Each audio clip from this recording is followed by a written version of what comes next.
Hi friends, how are you. कैसे हैं? उम्मीद करते हैं आप बहुत अच्छे होंगे। चलिए, बहुत बढ़िया, बहुत ही एक्साइटेड महसूस कर रहे हैं। और कहते हैं ना दोस्त, कागज़ की कश्ती थी, नदी का किनारा था।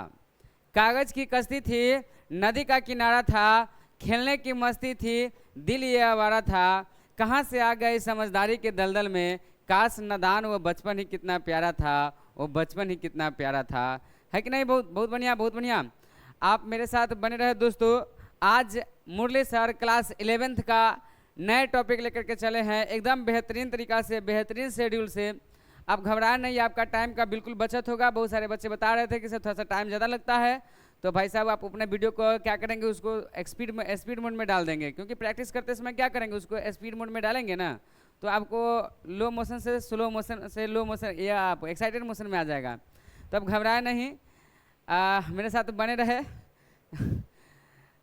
आज जो क्लास 11th का टॉपिक होगा, वह टॉपिक का नाम है uncertainty principle. Uncertainty principle, node, radical node, spherical node, un spherical node, मतलब हर वो फंक्शन हम आपको ये बेहतरीन तरीका से बताएंगे। आप मेरे साथ बने रहे, सही है। चलिए टॉपिक की शुरुआत करते हैं। भाई साहब आ जाइए, बहुत बढ़िया, वेल डन। चलिए, यहाँ पे फंक्शन जो है मुरली सर बेहतरीन तरीका से इसलिए बता रहे थे क्योंकि टाइम का किल्लत ज़्यादा हो रहा था। तो अगर आप पहले स्क्रीनशॉट लेना चाहेंगे तो इसका स्क्रीनशॉट ले ले, वीडियो रोक करके। उम्मीद करते हैं बहुत अच्छे होंगे। चलिए, बहुत बढ़िया, वेल डन। अब आइए, टॉपिक जो स्टार्ट हो रहा है, मुरली सर बोल रहे हैं क्लास 11th का टॉपिक है। किसका टॉपिक है? क्लास 11th का। तो क्लास 11th का जो टॉपिक है वह टॉपिक निकल के आता है भाई साहब अनसर्टेनिटी प्रिंसिपल। अनसर्टेनिटी प्रिंसिपल का मतलब होता है अनिश्चितता के सिद्धांत, सही है, अनिश्चितता के सिद्धांत। तो उम्मीद करते हैं आपको दिख रहा होगा अनिश्चितता के सिद्धांत। जैसे हम और आप जैसे कि तालाब में कंकर को डालते हैं, तो कंकर को तालाब में डालने के दरमियान में क्या होता है, उसका जो स्ट्रक्चर होता है अनलिमिटेड बनता है, नहीं तो उसको हम शब्दों में बयान नहीं कर सकते कितना बनेगा। तो उसी के सिद्धांत बता रहे हैं, अनसर्टेनिटी प्रिंसिपल, अनिश्चितता के सिद्धांत। तो अनिश्चितता के सिद्धांत किसके द्वारा दिया गया है? तो given by Hinsberg scientist, Hinsberg वैज्ञानिक के द्वारा दिया गया है। कब दिया गया? तो इन 1927, वह 1927 में दिया गया है। कोई आपसे पूछे हेंसबर्ग साइंटिस्ट के द्वारा कौन सा सिद्धांत दिया गया था, तो हेंसबर्ग साइंटिस्ट के द्वारा आपका जो फंक्शन है वह अनसर्टेनिटी प्रिंसिपल दिया गया था, सही है। चलिए, बहुत बढ़िया, पहले यहाँ तक नोट करेंगे, बहुत बढ़िया।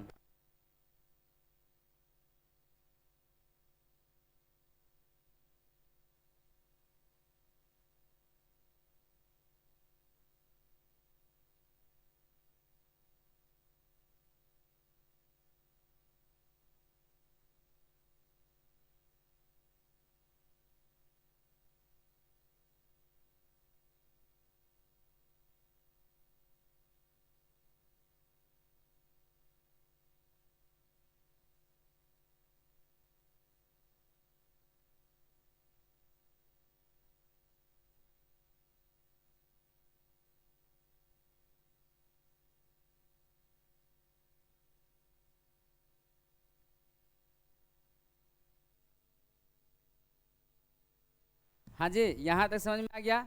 अब देखो, हेंसबर्ग साहब ने अपना स्टेटमेंट दिया था। क्या दिया था? स्टेटमेंट, कथन।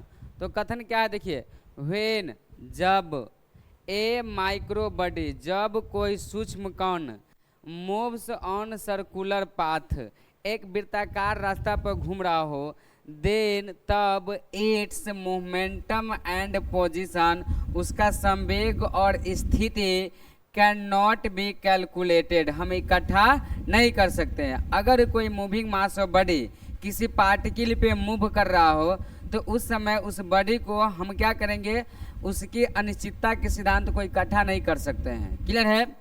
वह हो सिमुल्टेनियसली। सिमुल्टेनियसली का मतलब होता है अलगातार वेग से। किससे? अलगातार, या बहुत सारे बच्चे इसको साथ साथ बोलते हैं, तो आप साथ साथ भी बोल सकते हैं, बहुत बढ़िया। क्लियर है। अब इन्होंने एक इक्वेशन दिए थे, क्या दिए थे? Equation, Heisenberg equation. तो आपको एनसीईआरटी का जो सिलेबस होता है, किसका सिलेबस?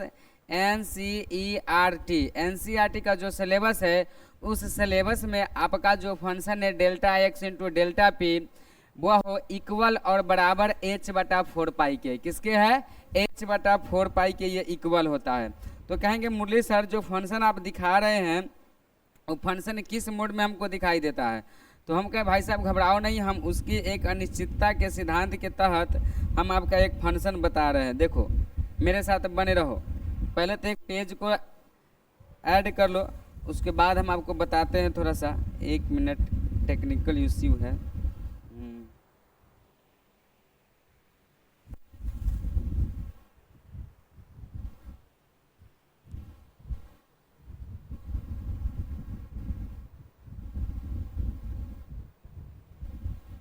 हाँ जी, चलो बहुत बढ़िया।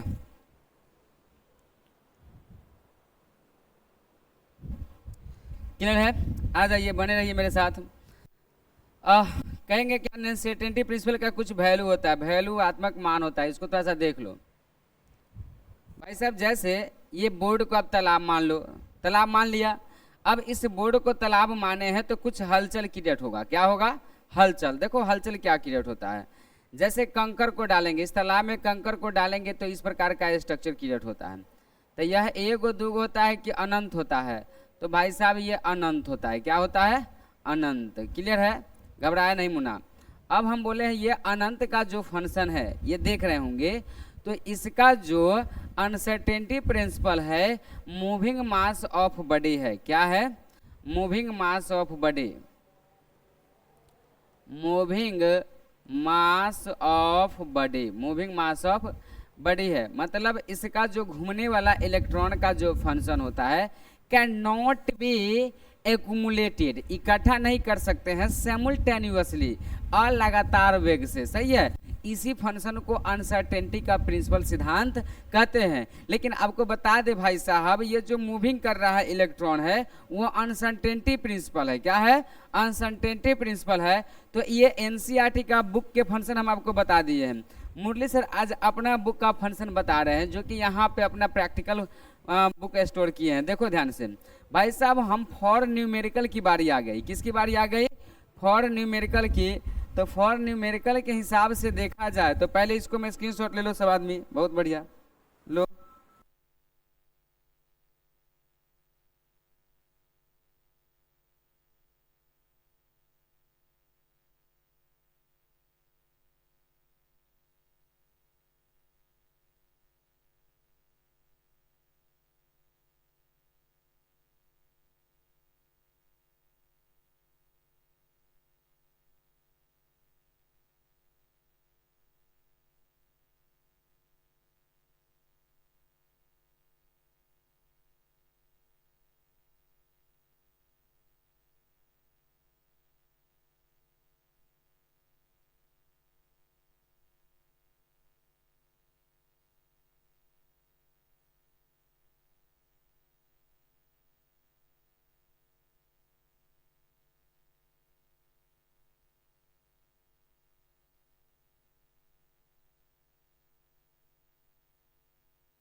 हाँ जी, आपको नोट करने का समय मिला था, बहुत बढ़िया नोट कर लिए हैं। अब देखो फॉर न्यूमेरिकल के लिए मुरली सर एक अपना फंक्शन जान की है। देखिए न्यूमेरिकल में क्या होता है कि एनसीईआरटी को छोड़ करके मुरली सर क्या बताए थे कि delta x into delta P greater than और इक्वल था। मैंने क्या कर दिया? सिर्फ इक्वल कर दिया। क्या कर दिया? Equal. Delta x into delta P बराबर एच बटा 4 पाई, एच बटा 4 पाई। इसको समीकरण 1 मान लो। एज बी नो दैट, मैंने आपको पिछले क्लास में बताया हूं कि P बराबर एम भी, और ये P बराबर जो एम भी है ये फिजिक्स वाले सर भी आपको बताए होंगे। क्यों? क्योंकि P जो होता है मोमेंटम होता है, M जो होता है मास होता है, V वेलोसिटी होता है। मतलब द्रव्यमान गुने वेग, संवेग बराबर फॉर्मूला होता है द्रव्यमान गुने वेग, याद रखेंगे। चलिए तो बोले अब हमको अनसर्टेनिटी प्रिंसिपल का मतलब होता है चेंज करना। क्या करना? चेंज। तो चेंज कैसे करते हैं सो समझो। डेल्टा लगाने पर वह चेंज होता है। तो डेल्टा P बराबर एम इंटू डेल्टा भी, डेल्टा P बराबर एम इंटू डेल्टा भी, डेल्टा पी बराबर क्या होगा, एम इंटू डेल्टा भी। तो बारे एम क्या है, तो देखो m mass of moving body है, भी वेलोसिटी ऑफ इलेक्ट्रॉन है, पी उसका चेंजिंग पोजीशन है। अब देखो फ्रॉम इक्वेशन फर्स्ट से, फ्रॉम इक्वेशन एक से, मतलब समीकरण एक से क्या लेना है कि delta x into delta p भी बराबर एच बटा 4 पाई, यहाँ पे फॉर्मूला है, जो कि यहाँ पे फॉर्मूला पहले से आपको प्रदर्शित है। हाँ बने रहो, डेल्टा एक्स इंटू डेल्टा भी बराबर एच बटा 4 पाई है। तो भाई साहब डेल्टा एक्स इंटू डेल्टा भी बराबर एच बटा 4 पाई क्यों रखेंगे, तो भाई साहब हम इसलिए रखेंगे क्योंकि हमको कुछ फायदा होगा। क्यों, क्योंकि भाई साहब समीकरण एक से एक पुट किए थे, ये समीकरण एक मान लिए थे, सेम टू सेम उतार दिए हैं। इसमें डेल्टा पी का मान हम सिर्फ रख दिए एम इंटू डेल्टा भी, तो डेल्टा पी के जगह पर क्या रखेंगे, एम इंटू डेल्टा भी, डेल्टा एक्स यहाँ पे लगा देंगे एम इंटू डेल्टा भी, वेयर जहाँ delta x change in position है, ये उसी को और करके अनसर्टेनिटी इन पोजीशन बोल सकते हैं। डेल्टा भी है चेंज इन वेलोसिटी है ना, वह उसके वेग में परिवर्तन है, और करके उसको बोलते हैं अनसर्टेनिटी इन वेलोसिटी, मतलब उसके वेग में अनिश्चितता के सिद्धांत बोलते हैं, मतलब यही दोनों बोलते हैं। एम क्या है, तो मास ऑफ मूविंग बॉडी है, डेल्टा पी क्या है, तो चेंज इन मोमेंटम है, मतलब संवेग में परिवर्तन है। किसमें परिवर्तन है, तो संवेग में परिवर्तन है। चलिए नेक्स्ट टॉपिक की शुरुआत करते हैं। उम्मीद करते हैं ये फंक्शन आपको समझ में आ गया होगा। चलिए अब देखिए कुछ फंक्शन उसमें बच गया था, उस फंक्शन की हम जानकारी आपको दे रहे हैं भाई साहब कि डेल्टा पी को मैंने क्या बोला, तो मुरली सर बोले हैं कि डेल्टा पी का जो फंक्शन होता है डेल्टा पी को, उसको बोलते हैं अनसर्टेनिटी इन मोमेंटम, मतलब संवेग में अनिश्चितता का फंक्शन। सही है। एच क्या है, तो एच जो है प्लांक्स कांस्टेंट है। तो अनसर्टेनिटी प्रिंसिपल क्लियर हुआ। अब अनसर्टेनिटी प्रिंसिपल क्लियर हो गया है, तो अब मुरली सर नया टॉपिक आपको पढ़ाएंगे हेंसबर्ग साइंटिस्ट के तहत एस्क्रॉडिंजर वेव इक्वेशन, बारे एस्क्रॉडिंजर के तरंगीय समीकरण। तो एस्क्रॉडिंजर के तरंगीय समीकरण बहुत अच्छा, बच्चों को नहीं बोलते, बोलिए मेरे साथ, एस्क्रॉडिंजर,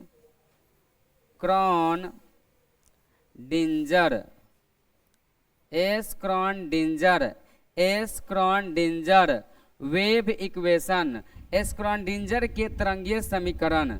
तो एस्क्रॉडिंजर के तरंगीय समीकरण क्या होता है उसको जान लीजिए। सही है। कहता है बारे द सेकेंड डिफरेंशियल इक्वेशन, वह द्वितीय समीकरण, द सेकेंड डिफरेंशियल इक्वेशन, वह द्वितीय समीकरण विच गिव्स जो देता है the idea of address of electron, electron को पता लगाने के लिए आइडिया देते हैं। जैसे मान लो भाई साहब मुरली सर है, तो मुरली सर को अगर पूरे सीतामढ़ी में नहीं पूरे दुनिया में खोजना हो तो कैसे खोजेगा, तो सबसे पहले वो हमारे भारत देश में आएंगे, वो ब्रिटेन, अमेरिका, नीदरलैंड, कनाडा जो देश सब होता है उसमें तो नहीं जाएगा, वो सिर्फ आएगा भारत देश में। अब वह भारत देश में आ गया, चलो ठीक है मान लिया भारत देश में आ गया। अब भारत देश में आने के बाद वो हमको कहाँ खोजेगा, तो कौन से राज्य के रहने वाले, क्योंकि बहुत सारे राज्य है, तो वह आएगा कौन राज्य में, बिहार राज्य में। अब बिहार राज्य में भी बहुत सारा फंक्शन होता है, तो कहाँ आएगा हमको खोजने, तो बिहार राज्य को सीतामढ़ी जिला में आएगा, सीतामढ़ी जिला के परिहार प्रखंड में आएंगे, परिहार प्रखंड के कहा जाए तो धाना पंचायत में आएंगे, और धाना पंचायत के बारे वार्ड नंबर 2 में आएंगे, तो मुरली सर उसको उपस्थित होगा। वो भी मेरे नाम के कई सारे लोग हो सकते हैं, तो फिर मेरे नाम को, मेरे पापा जी को नाम को, मतलब मेरे फैमिली बैकग्राउंड को उसको बारे में पता होना चाहिए, तब उसको रियल जानकारी होगा। तो यहाँ पर भी इलेक्ट्रॉन को रियल जानकारी प्राप्त करने के लिए भाई साहब उसकी हर एक संवेग को जानना जरूरी होता है। क्या जानना जरूरी होता है भाई साहब से समझ लो, इन एन एटम, किसी भी परमाणु में वो हम एड्रेस ऑफ इलेक्ट्रॉन, इलेक्ट्रॉन की जो पता लगाने की जर्नी होती है इज कॉल्ड, कहा जाता है एस्क्रॉडिंजर वेव इक्वेशन, एस्क्रॉडिंजर के तरंगीय समीकरण कहा जाता है। बहुत बढ़िया, उम्मीद करते हैं समझ में आ गया होगा। देखो it is denoted by sine, इसको किस चीज़ से सूचित करते हैं, तो साइन से। अब यहाँ पे एक फंक्शन निकल के आता है कि मुरली सर आप तो बताए हैं इसको साइन से सूचित करते हैं, चलो बहुत बढ़िया, लेकिन एक बात हमको और बताइए, जैसे आप हमको बता रहे थे कि एड्रेस ऑफ इलेक्ट्रॉन कैसे पता करेंगे, तो भाई साहब एड्रेस ऑफ इलेक्ट्रॉन तो इसी फंक्शन में हमको पता होगा, आई एम राइट है कि नहीं। तो ये फंक्शन तो अनलिमिटेड होता है। अब इस फंक्शन में इलेक्ट्रॉन की जानकारी प्राप्त करेंगे तो न्यूट्रॉन प्रोटॉन सेंटर पर होता है, जिसको हम लोग न्यूक्लियस बोलते हैं। क्या बोलते हैं? न्यूक्लियस, नाभिक बोलते हैं। क्लियर है? अब नाभिक के बाहर ये सब जो फंक्शन देख रहे हैं ये सब तो इलेक्ट्रॉन का फंक्शन है नहीं। अब इलेक्ट्रॉन तो अनलिमिटेड होता है। इलेक्ट्रॉन क्या होता है? अनलिमिटेड होता है, जिसका कोई मूविंग फंक्शन नहीं होता है। इलेक्ट्रॉन क्या होता है? अनलिमिटेड होता है। और इसी इलेक्ट्रॉन के पता लगाने के लिए बार इसमें सब सेल होगा, सब ऑर्बिट होगा, तो एटॉमिक स्ट्रक्चर को देखेंगे तो आपको हर वो फंक्शन समझ में आएगा। चलो बहुत बढ़िया। तो उम्मीद करते हैं ये फंक्शन आपको समझ में आ गया होगा। इसको सूचित करते हैं साई से नहीं। तो बारे स्क्रॉडिंजर वेव इक्वेशन को नाम हो गया चलो साई। अब बहुत सारे बच्चे जो होता है ये प्रकार का फंक्शन है तो ये पूरा पूरा रहेगा तो फाई नहीं, ये हो गया अल्फा बीटा गामा है ना, लेमडा हुआ हो न्यू, ये सब म्यू, ये सब क्या है? तो ये सब साइन है। ये साइन याद करेंगे। बोलो sign phi alpha beta gamma mu micro nano pico, ये सब क्या है? साइन है। बहुत बढ़िया। अब स्क्रॉडिंजर वेव इक्वेशन का फॉर्मूला भी देख लो। डिफिनेशन तो देख लिया कि sir address of electron, electron को पता लगाने की फंक्शन को हम क्या बोलते हैं? स्क्रॉडिंजर वेव इक्वेशन बोलते हैं। चलिए बहुत बढ़िया। अब स्क्रॉडिंजर वेव इक्वेशन का जब फंक्शन देख लिए है तो उसका फॉर्मूला भी देख ही लो। देखो फॉर्मूला मतलब क्या होता है? सूत्र ऑफ का स्क्रॉडिंजर वेव इक्वेशन कहता है भाई साहब स्क्रॉडिंजर तरंगीय समीकरण का बुआ हो सूत्र है। स्क्रॉडिंजर तरंगीय समीकरण का क्या है? तो सूत्र है। क्लियर है? अब वो सूत्र के जर्नी में देखते हैं तो बोलो मेरे साथ, डी स्क्वायर साइन बटे X square plus D square psi बटे Y square plus D square psi बटे Z square plus 8 pi square M बटे H square 8 pi square M बटे H square into E minus भी। अब वह हो साई बराबर 0 होता है। क्लियर है? अब वेयर मतलब क्या होता है? सो देखो x and y and z are axis, इसमें एक्स वाई जेड एक्सिस को दर्शाता है। मतलब साई जो है वेव फंक्शन को प्रदर्शित करता है। साई किसको प्रदर्शित करता है? तो साई वेव फंक्शन को प्रदर्शित करता है। एम जो है मास ऑफ इलेक्ट्रॉन है, इलेक्ट्रॉन के द्रव्यमान को प्रदर्शित करता है। एम क्या है? तो मास ऑफ इलेक्ट्रॉन है। एच क्या है? तो प्लांक्स कांस्टेंट है। एच जो फंक्शन आप देख रहे हैं वो प्लांक्स कांस्टेंट का फंक्शन है। ई जो है एनर्जी ऑफ इलेक्ट्रॉन है। ई क्या है? एनर्जी ऑफ इलेक्ट्रॉन है। भी जो है वेलोसिटी ऑफ इलेक्ट्रॉन है। और energy of electron, mass of electron, velocity of electron, ये सारी फंक्शन मुरली सर बेहतरीन तरीका से पिछले वाला लेक्चर में दिया हुआ है। मेरा वीडियो देखिए, समझ में आपको हर वो फंक्शन आ जाएगा। अब फिर भी बहुत सारे बच्चों को समझ में नहीं आता है सर एक्सिस क्या होता है, तो थोड़ा सा इसको मैंने ऊपर करके समझा दूं भाई साहब आपको एक्सिस के बारे में। देखो भाई साहब ये आपका गोलीय परमाणु है, राइट। अब इस गोलीय परमाणु में कुछ केंद्रित वैल्यू होता है, राइट। चलो अब जो गोलीय केंद्रित वैल्यू होता है इसको 3D प्लेन में ले लो, ले लिया। अब बारे यह जो है 3D प्लेन में है, इसको मान लो x, इसको मान लो y, इसको मान लो z, ठीक है। अब बारे x एक्सिस y एक्सिस आपको समझ में आ गया होगा, आपको समझाने की जरूरत नहीं है, आप बेहतरीन तरीका समझ में आ गया। अब देखो इस पर जो सेकेंड डिफरेंशियल इक्वेशन होता है उसको सबसे पहले जान लो क्या होता है। देखिए इस पर जो होता है ये आपका सेकेंड डिफरेंशियल इक्वेशन है। ये जो आप फंक्शन देख रहे हैं इसी फंक्शन का नाम है सेकेंड डिफरेंशियल इक्वेशन। क्या नाम है? Second differential equation. यह द्वितीय समीकरण है। कौन समीकरण है? द्वितीय समीकरण है। और द्वितीय समीकरण का मेन स्वरूप ये समझना है भाई साहब, इसी का नाम होता है स्क्रॉडिंजर वेव इक्वेशन, तरंगीय समीकरण। तो आपको द्वितीय डिफरेंशियल इक्वेशन जो इस तरह का टर्म जो अप्लाई किए वो आपको समझ में आ गया होगा। देखो ना, upper limit lower limit, upper limit lower limit, चला कि नहीं चला? तो आपको समझ में आ गया। अगला फंक्शन हम इसी का कुछ सूत्र का व्यवधान समझाते हैं भाई साहब। बहुत सारे बच्चों को प्रॉब्लम क्रिएट होता रहता है, तो आप बने रहे मेरे साथ यहाँ पे इस फंक्शन पे। चलो तो मैंने ये डायग्राम अभी आपको बेहतरीन तरीका से बताया है। अब इसी डायग्राम के तहत बड़े एक्स एक्सिस आपको पता चल गया, वाई एक्सिस है, जेड एक्सिस है, ये तो अभी डायग्राम मैंने दिखा दिया आपको। अब इसमें कहता है सिग्निफिकेंस, शुद्धिकरण ऑफ का स्क्रॉडिंजर वेव इक्वेशन, स्क्रॉडिंजर तरंगीय समीकरणों को शुद्धिकरण करने के लिए विधि। तो उसको विधि करने के लिए बड़े दो प्रकार से होता है, एक नोड के माध्यम से होता है, ठीक, एक होता है क्वांटम नंबर। तो भाई साहब आज मुरली सर आपको सिर्फ नोड बताएगा, क्वांटम नंबर की चर्चा बाद में करेंगे, नहीं तो बड़े पहले नोड जान लो। क्या हो, क्या पहले क्या जानेंगे, नोड। मुरली सर आपको पहले क्या बताएगा, नोड। तो नोड के साथ बने रहो। तो नोड में क्या है, हर वो फंक्शन आपको बताएंगे। देखो भाई साहब, नोड का एक सिग्निफिकेंस सूत्र होता है जिसको समझने की आपको जरूरत होती है। मैंने नोड का यहाँ पे आपको डिफिनेशन दिखा, देखो नोड का डिफिनेशन है, आप स्क्रीनशॉट लेकर के देख सकते हो, घबराने की जरूरत नहीं है भाई साहब, क्योंकि वीडियो रोक के भी आप चला सकते हो, डिफिनेशन लिख सकते हो, क्योंकि मुरली से एकदम सिंपल टाइम बचाने के लिए ही आपका प्रयोग किया गया है कि नहीं। वह हो, बड़े ही शिद्दत और हिम्मत से मैंने किसी को कहा कि तुम मुझे पसंद हो, बड़े ही शिद्दत और हिम्मत से मैंने किसी को कहा कि तुम मुझे पसंद हो, परंतु वह इतनी ना समझ निकली कि उसने कहा कि मुझे बीजेपी पसंद है, बीजेपी पसंद है। सही है, तब घबराए नहीं, आपका भी वही हाल होने वाला है। आप जिस रूप में हमको देखेंगे हम वही रूप में आपको दिखाई देंगे। सही है, चलो अब आ गया भाई साहब नोड। यहाँ पे देखो नोड क्या लिखा हुआ है, नोड।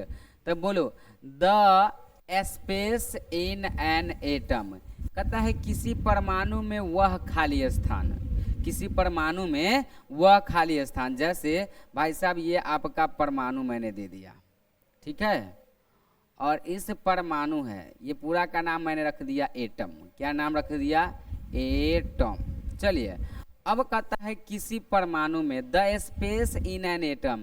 तो भाई साहब इसमें जो ये खाली स्थान देख रहे हैं वह स्पेस है। क्या है, स्पेस है। क्या है, स्पेस है। देखो ध्यान से, तो प्रश्न कह रहा है कि the space in an atom, किसी परमाणु में वह खाली स्थान, ये व्हाइट कलर का दिख रहा है वह खाली स्थान है।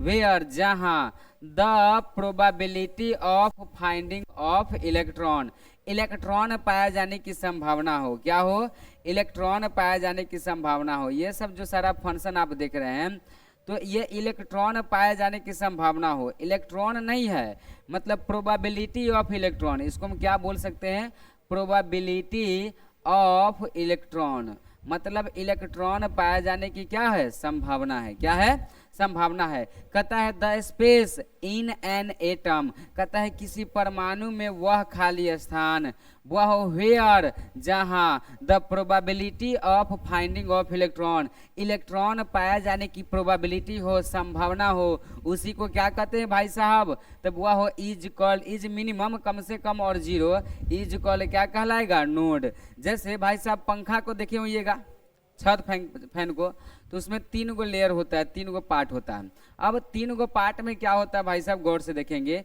जब वह रुका हुआ है, विरामावस्था में है, तो आप आसानी से तीनों पार्ट के देखते हैं। लेकिन जब चल रहा हो, मोशन की अवस्था में हो, गति की अवस्था में हो, तो आप क्या उसको गणना कर सकते हैं, आप पता लगा सकते हैं कहाँ पे है कहाँ पे नहीं है। आप क्या करते हैं, प्रोबेबिलिटी, संभावना व्यक्त करते हैं। फाइंडिंग ऑफ इलेक्ट्रॉन, इलेक्ट्रॉन पाया जाने की वहाँ पे क्या है, संभावना है। तो the probability of finding of electron minimum और जीरो, हो भी सकता है कम से कम या ना भी हो सकता है, इसी फंक्शन को नोड कहते हैं। मतलब किसी भी परमाणु में जो खाली स्थान होता है उसमें इलेक्ट्रॉन पाए जाने की संभावना होती है, उसी फंक्शन को नोड कहते हैं। तो नोड समझ में आ गया। अब देखो टाइप ऑफ नोड मैंने बताएंगे, ठीक है।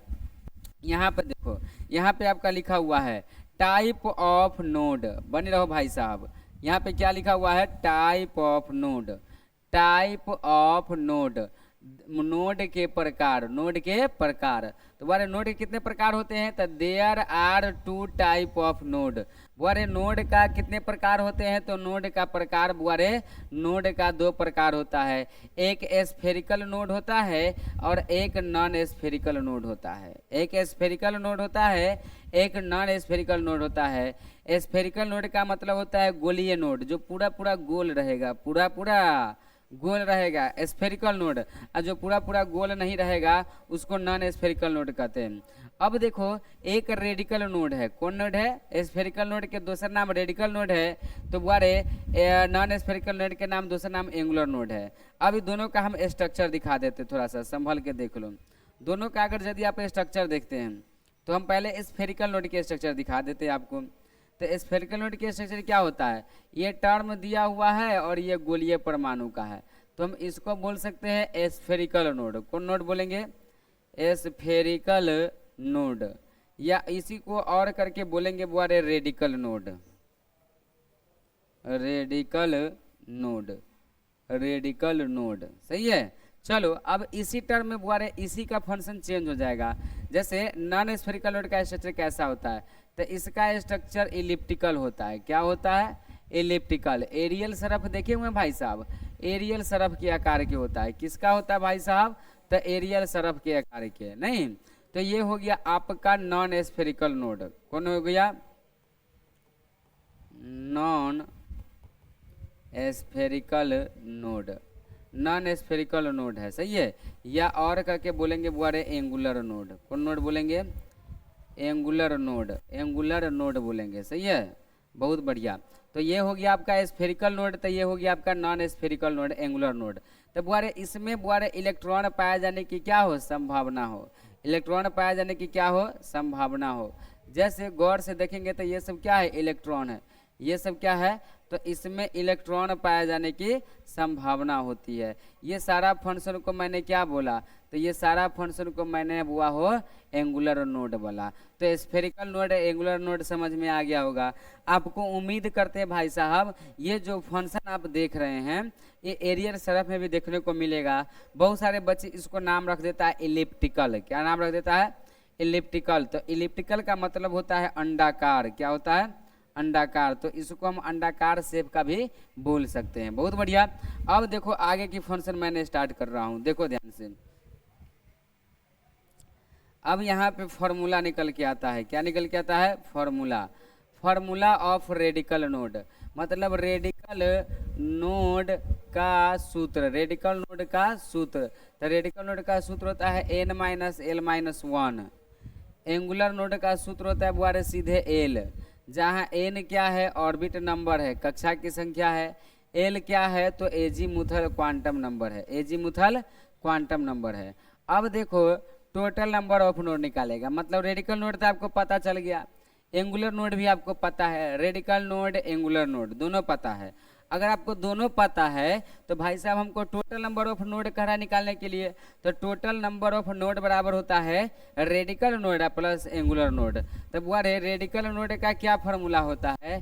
n माइनस एल माइनस 1 अब प्लस एंगुलर नोड का सीधे एल होता है, तो एगो एल माइनस में एगो प्लस में ऐसे ही कट जाएगा। तो टोटल नंबर ऑफ नोड की क्या फार्मूला आ जाएगी बताओ? तो टोटल नंबर ऑफ नोड बराबर, टोटल नंबर ऑफ नोड बराबर होगा n माइनस 1, क्योंकि एगो n बचा एगो 1 बचा। तो ये फॉर्मूला आपको बेहतरीन तरीका से समझ में आ गया। बहुत बढ़िया। अगला फंक्शन की मैंने चर्चा कर रहा हूँ, देखो ध्यान से। आओ देखो बुआरे कहता है यहाँ पे क्वेश्चन के हिसाब से देखा जाए तो क्वेश्चन कर रहा है the value of L. L का जो मान होता है, एल का पूरा नाम होता है azimuthal quantum number, azimuthal quantum संख्या। एजीमुथल को बुआरे एल से सूचित करते हैं। इन डिफरेंट सबसेल, अलग अलग सबसेल में एजीमुथल का मान कैसा होता है? तो डिफरेंट सबसेल में जैसे सबसेल कैट गो होता है? 4 गो। जैसे s subshell, p subshell, d subshell, f subshell.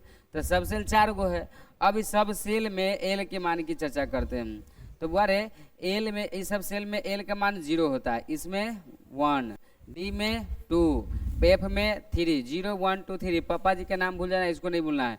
ए सबसेल में एल के मान 0, पी सबसेल में 1, डी सबसेल में 2, एफ सबसेल में 3। तो एल के मान आपको याद हो गया। अब इस पर मोटे सर क्वेश्चन कराएंगे। क्या कराएंगे? क्वेश्चन। बने रहो मेरे साथ। देखो यहाँ पे क्वेश्चन मैंने दे रखा है आपको। क्वेश्चन में क्या है भाई साहब? कहता है, पहले समझ लो, फाइंड निकाले the total number of electron, electron की कुल संख्या निकाले, इलेक्ट्रॉन की कुल संख्या निकाले नोड की कुल संख्या निकाले, रेडिकल नोड की एंड एंगुलर नोड की। वो अरे मुरली सर क्या बोलते हैं, पहले नहीं सवाल समझ में आए तो दो बात करना है कि क्या दिया हुआ है और क्या निकालना है। तो दो बात चर्चा में लिखो, गिवन दैट, क्या लिखेंगे, गिवन दैट क्या दिया हुआ है, और फाइंड दैट क्या निकालना है, क्या दिया हुआ है और क्या निकालना है। तो find the total number of node, एक नंबर में तो पहले कह दिया total number of node, total number of node बराबर व्हाट, पहला। आगे बढ़ो, रेडिकल नोड, दो में क्या करा निकालने के लिए, रेडिकल नोड, दो में आपको रेडिकल नोड कह रहा है निकालने के लिए, तो रेडिकल नोड बराबर व्हाट लिखो। फिर एंड रेंगुलर नोड, तीसरा में क्या कहता है, तो तीसरा में कह रहा है एंगुलर नोड, कौन नोड कह रहा है, एंगुलर नोड। तो एंगुलर नोड बराबर व्हाट, क्या हो जाएगा भाई साहब, एंगुलर नोड बराबर व्हाट, तीन गो फॉर्मूला पूछ रहा है, किसमें, तो इन डिफरेंट सब सेल, डिफरेंट सब सेल आपको दिया हुआ है, क्या दिया हुआ है, तो 3D, क्या दिया हुआ है, 3D। तो डी के जो बगल में रहता है वह एन के मान होता है, तो एन के मान 3, गुणांक वाला पता चल गया। अब ये बताए हैं एस में एल के मान 0 होता है, पी में 1, डी में 3 2, एफ में 3, 0 1 2 3, 0 1 2 3, 0 1 2 3, तो 0 होता है S P D F, S P D F. तो एस सब सेल में एल के मान 0, पी सब सेल में एल के मान 1, डी सब सेल में एल के मान 2, तो यहाँ कौन सब सेल है, डी सब सेल।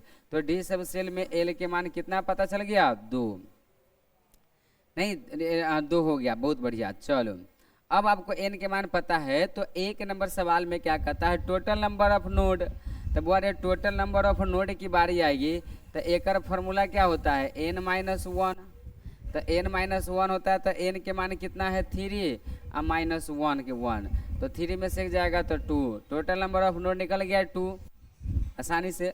अब देखो रेडिकल नोड की बारी है, तो रेडिकल नोड की क्या फार्मूला होता है बताओ, तो रेडिकल नोड का फार्मूला होता है n minus L minus 1, n minus L minus 1, तो n के मान तो दिया हुआ है 3 और माइनस एल के मान दिया हुआ है 2 और माइनस 1, तो बोरे माइनस माइनस प्लस चिन्ह आ जाता है माइनस 1, तो 3 माइनस 3 बराबर क्या हो जाएगा 0। तो एंगुलर नोड भी रेडिकल नोड भी चल गया, एंगुलर नोड तो सीधे एल के बोलते हैं, किसको बोलते हैं, एल का, तो एल बराबर आ गया 2, तो एंगुलर नोड नहीं निकल गया। लेकिन बहुत सारे बच्चे के सवाल में कुछ नहीं फंसता होगा, मुरली सर तो आए हैं आज जैसे मन हुआ अपना तरह से बता दिए, तो हम कहें मुन्ना घबराने की जरूरत नहीं है, हम आपके साथ है, आप मेरे साथ बने रहे। जैसे पे एग्जाम्पल और करा देते हैं ताकि आपको समझ में आएगा। जैसे मान लेते हैं कि यहाँ 5f दे दिया और एक में कह रहा है 5f है, तो भाई साहब n के मान तो पता है 5 है, एफ सब सेल में एल के मान कितना होता है, तो एफ सब सेल में एल के मान होता है 3, 0 1 2 3, 3 होता है। तो बारे एल के मान पता चल गया, तो एक में कहता है रेडिकल नोड, तो रेडिकल नोड बराबर क्या फार्मूला होता है, रेडिकल नोड बराबर तो सीधे फार्मूला होता है n माइनस एल माइनस 1, नहीं तो रेडिकल नोड तक कितना हो जाएगा 3 माइनस 3 माइनस 1, क्योंकि नहीं 5 ना दिया हुआ है, तो ये हो गया 5, n का मान 5 है, तो 5 माइनस 3 माइनस 1, तो जोड़ो, तो माइनस माइनस प्लस चिन्ह आ जाता है माइनस से, 3 को 4 को 5 में 4 जाएगा तो कितना हो जाएगा 1, तो रेडिकल नोड पता चल गया। बी में कहता है बुआ रे, बी में कहता है एंगुलर नोड, तो एंगुलर नोड का क्या फार्मूला हो गया, तो एंगुलर नोड का फार्मूला हो गया सीधे एल, तो एल का मान कितना है, तो एल के मान 3 है, तो सीधे 3 आंसर हो गया। सी में आपको क्या करा है, सो देखो सी में कहता है भाई साहब टोटल नंबर ऑफ नोड, क्या करा है, टोटल नंबर ऑफ नोड, तो टोटल नंबर ऑफ नोड बराबर क्या फार्मूला होता है, तो टोटल नंबर ऑफ नोड बराबर n माइनस 1, तो n के मान कितना दिया हुआ है, तो n के मान दिया हुआ है 5 और माइनस 1, 5 में से गया तो 4, तो आपका टोटल नंबर ऑफ नोड निकल गया। इसी प्रकार से अगर आप प्रैक्टिस करने की उम्मीद में है तो आप करो, ए होमवर्क लिखो, ए में 2s, बी में 3p, 4p, 5s, 5f, 6d, 4p, ये सब का अपना तीनों का तीनों नोड निकालो, रेडिकल नोड, एंगुलर नोड और टोटल नंबर ऑफ नोड। उम्मीद करते हैं आपको आज का class uncertainty principle, regular note uncertainty principle, Schrödinger wave equation class 11th का टॉपिक समझ में आ गया होगा। जो भी भाई साहब को अगर कोई प्रकार की कोई दिक्कत है, परेशानी है, तो कमेंट बॉक्स में आओ, कमेंट बॉक्स में बताओ। मुरली सर आपके साथ है। तब तक के लिए बाय बाय, मिलते हैं नेक्स्ट वीडियो में। बहुत बहुत धन्यवाद। Thank you, well done.